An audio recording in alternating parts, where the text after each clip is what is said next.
Esto es El laberinto de Minotauro Beca. Es lunes, toca historia y vamos a hablar de una batalla y de lo que pasó antes y después de la batalla, muy poco conocida. También la batalla en sí hay muy poquitos datos, he podido extraer de varios libros sobre todo lo que pasó antes y lo que pasó después de una época muy convulsa. Vamos a hablar de la batalla de Albacete en 1146. Esta batalla que se produjo entre tropas árabes tropas árabes algunas, otras cristianas y otras contra los condes de Alfonso VII de León, en la batalla de Albacete, también llamada batalla de Alluy, que es como se llamaba esa zona.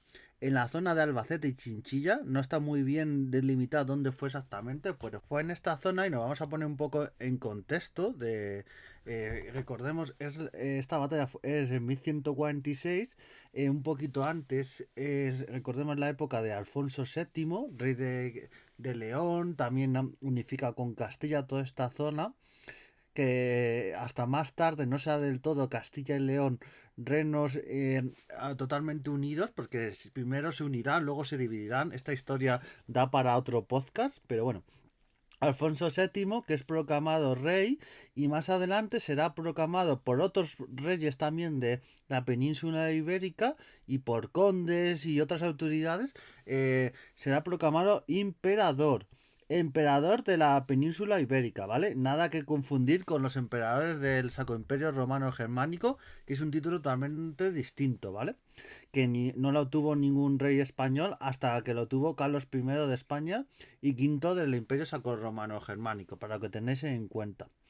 Seguía habiendo batallas con reinos de taifas, ya que recordemos que cae el califato de Córdoba, están los reinos de taifas y luego vienen los almorávides. Los almorávides que luchan contra estos reinos cristianos y luchan contra los propios reinos de taifas, porque llega un momento que los reinos de taifas les acogen a los almorávides para que les ayuden a luchar y a reconquistar el terreno que habían perdido, pero llega un momento que los almorávides eran tan radicales en todas sus creencias, en todo su gobierno, que los propios reinos de taifas se ponen en común, y es lo que vamos a ver antes de esta batalla, se ponen en común con los propios reinos cristianos para echar a estos almorávides que acaban hartos de ellos.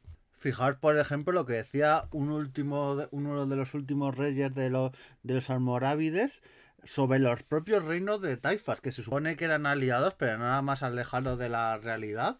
Y llegó a decir estas palabras que dijo: recibe todos los reinos de los agarenos, destruyelos y reina sobre todos sus príncipes y caudillos, que hay desde el mar Mediterráneo hasta Toledo. O sea, los propios reinos de taifas, como veremos, era un escollo.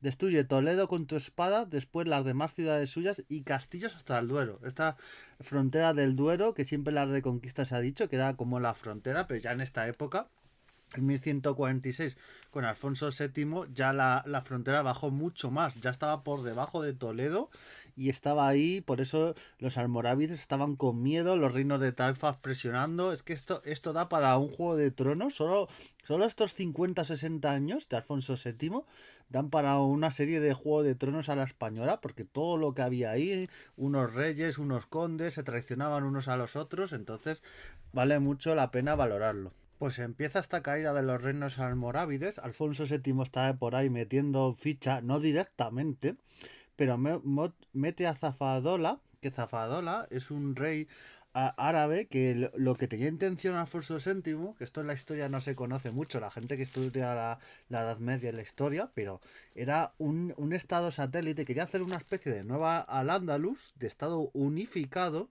pero que fuese vasallo de Alfonso VII y del Reino de León. Entonces, como era muy complicado el tema de conquistar todos esos reinos de taifas y los almorávides, pues lo que querían era que lo conquistara un mandatario árabe que fuese afín y amigo de Alfonso VII y luego fuesen vasallos y tuvieran buenas relaciones. Y quién sabe si los años o con las generaciones acabaría siendo ese reino pues parte del Reino de León, pero teniendo buenas relaciones. Entonces esa era, y fue muy listo con esta idea Alfonso VII, aunque veremos que no le salió del todo bien. Hizo una rebelión en Córdoba, echaron a los almorávides de esta zona de Córdoba y alrededores, los echaron y el propio Zafadola, este rey, pues juró vasallaje a Alfonso VII y de esa manera le cedió a Alfonso VII algunos territorios a este rey en Toledo. Ya veíamos que el pacto estaba ahí, estaba encima de la mesa.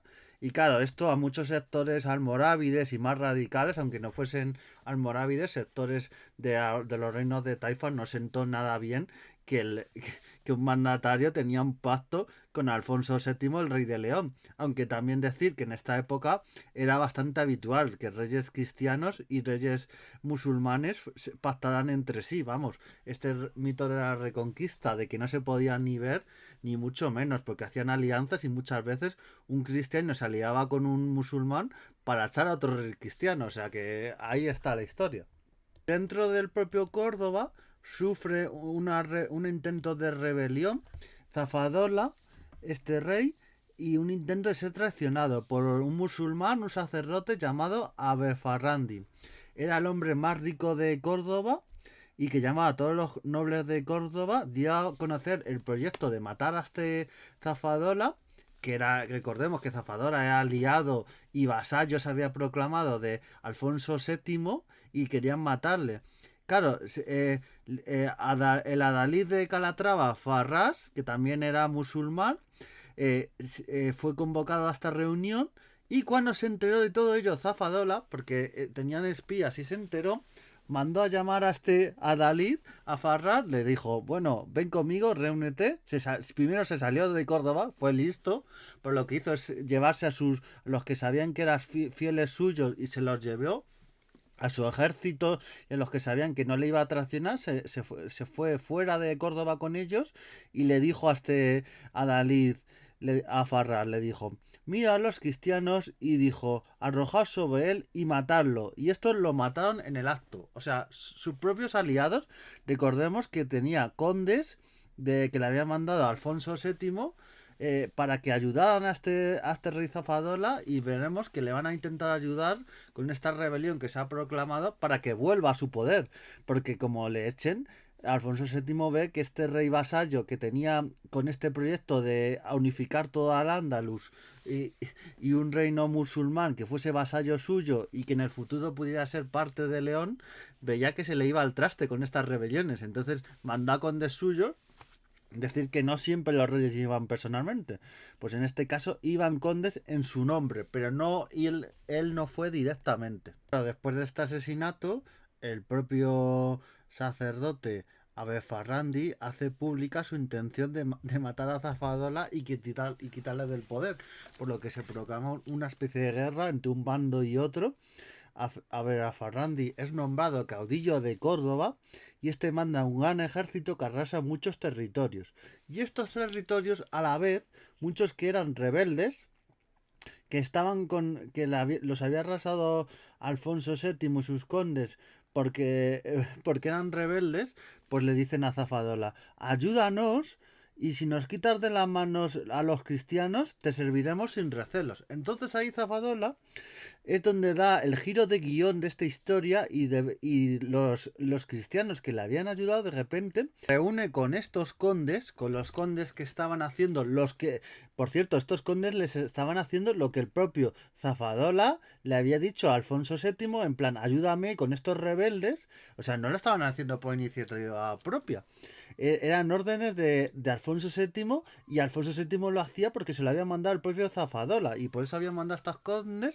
Zafadola se presenta en el campamento de los condes cristianos y le dice, devolvedme los prisioneros y el botín, iré con vosotros ante el emperador Alfonso VII y haré lo que él me mande.